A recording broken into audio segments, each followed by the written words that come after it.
Hi folks, welcome back to the Horde.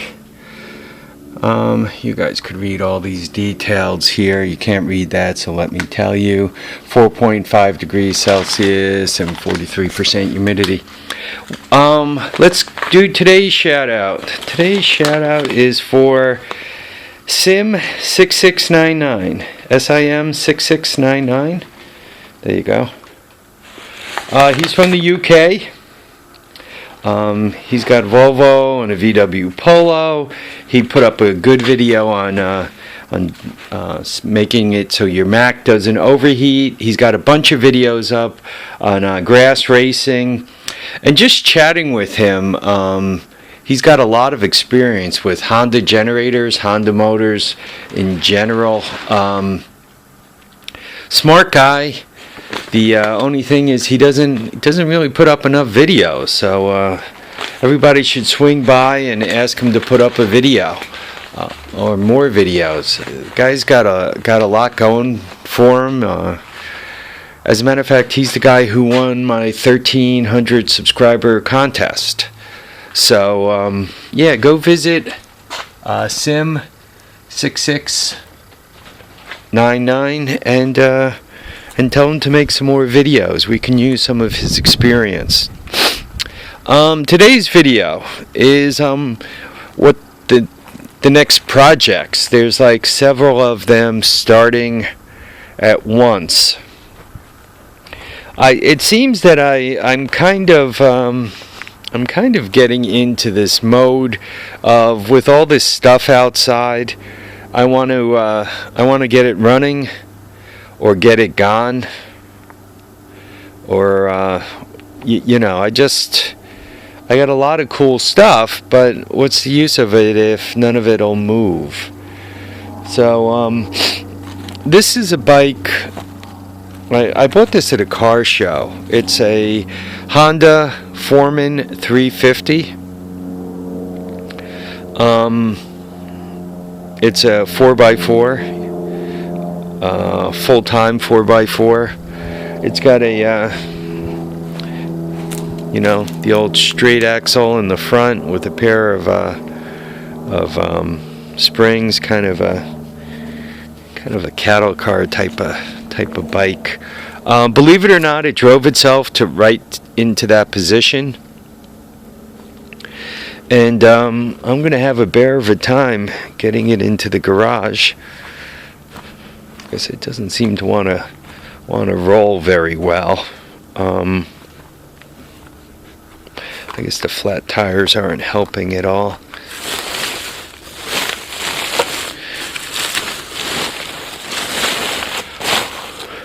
It's one of those that actually uses a fuel pump to pump gas into the carburetor.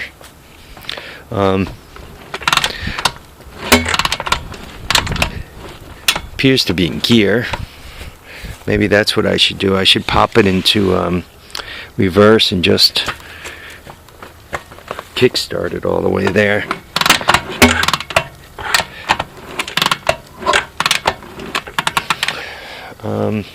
It's got some compression. Doesn't seem to be overloaded with it.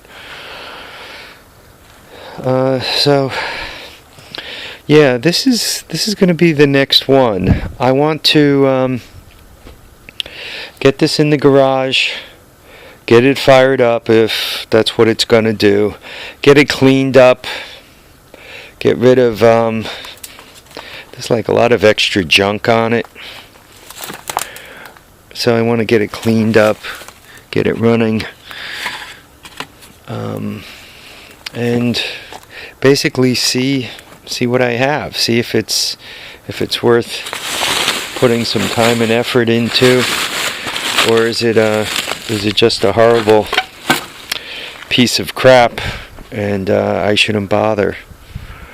So that's what I'm up to. I'm happy to see it has a Kickstarter on it and an electric start. Once again, I drove it up here, so the story on it was a guy had it on at a car show. I think I gave him, I don't know, $400 plus or minus 25 plus or minus 50. I think, I don't know, for some reason he wanted 5 and I think I got it for 4.25. So if I get it to run and drive, I mean, even though it doesn't have any plastic, it's got to be worth an easy 4.25, right? Especially if the 4-wheel drive works and everything else. I'm not sure of the year of this thing. I guess if I were to guess that too, and I'll look it over, see if I don't find a tag. But if I had to guess the year, I'm guessing like a 1990 plus or minus a few years, plus or minus 4 years. For some reason 1988 is sticking in my head, and I'm not sure why. I guess what I'll do is I'll look up the Foreman 350s on the internet and see if there's any distinguishing marks. I think that sticker actually might have a code on it. No. Yeah, I'm gonna have to look it over really good, see what I find. Anyway, so this is the next project. I've been asked a couple of times about it, and quite honestly, I want to. I do want to see it come back to life. I think it'll be fun. I mean, the last oil change, somebody put 2050 in it. It was February of 12, which was 4 years ago. I think I've had this for about 18 months now. 20 months. I guess we're coming up on May again. I bought it at a May show. So, I don't know.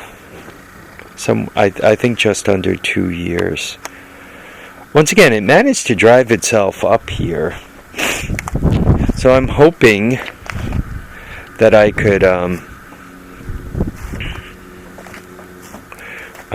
drag it down, spend a few minutes messing with the wires, get it fired up again, see what kind of shape the harness is in. If I mean, when you see stuff like this and like this, it starts getting a little bit scary. It's one of those with the 2 CDI units in it. Typically, or is that a CDI? That may or may not be a CDI unit. I'm not sure. That's definitely a CDI. So yeah, I'm not. Once again, you can tell by my voice and all how much I know about it. That's the fuses, starting relay, junk like that. So wish me luck. Mostly wish me luck getting it into the garage. I'm lucky if I don't drop a nut dealing with this thing. If I recall, it didn't have an exhaust system. No, somebody bagged the muffler off it. You guys can see the hole there where the muffler goes. I remember it being loud as hell. And I remember at the car show, we were kind of walking alongside of it and had the engine running, and we were kind of having it pull itself as we were trying to get it to the car, to get it to my truck, and they told us to shut it down. They said, that's, we're just giving it like a broom, just a little bit of throttle, and even with that, it was making a racket. So they told us to shut it down and push it. And it was a bear to push. It was tough. I already picked up a set of new front tires for it. I don't know, well, you could see them, but that's them there. So maybe if I get all the tires with air in them, maybe it'll move a little better. So that's one project. I got a lift project in the concept stage. That's going to be basically how I raise and lower things right there. But I got a lift concept I want to really start moving forward on, which I think which will be a nice addition to the shop, to the hoard, to the dump, whatever you want to call this place. So that's something. The Cushman, as a matter of fact, this video, instead of digging that thing out, I really should. This video should be us walking around the hoard looking for a rear end for that thing. Given how narrow it is in the back, I think it would steer a lot better with a differential, especially after rolling the little, putting the little China quad there on its side. Those narrow wheel width things. They're a tad dangerous. And while I'm trying to get a lift built and get that thing in here and work on the 48 Cushman, I also, as I'm doing these things, I want to use it kind of as a way of figuring out my shop, my garage, how to make it so that this place is comfortable to work on, that I actually enjoy coming out here and working. Over the next several days here on the East Coast, it's actually, today, you can see it's around 40.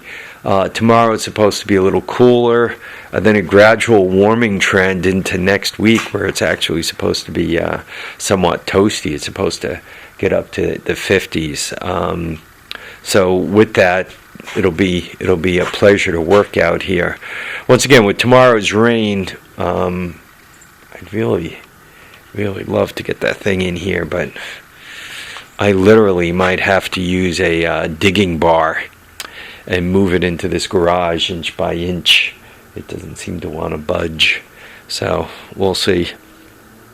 Anyway, folks, we're coming up on 13 minutes. Thanks for watching and commenting and subscribing. Go out and see our YouTube buddy Sim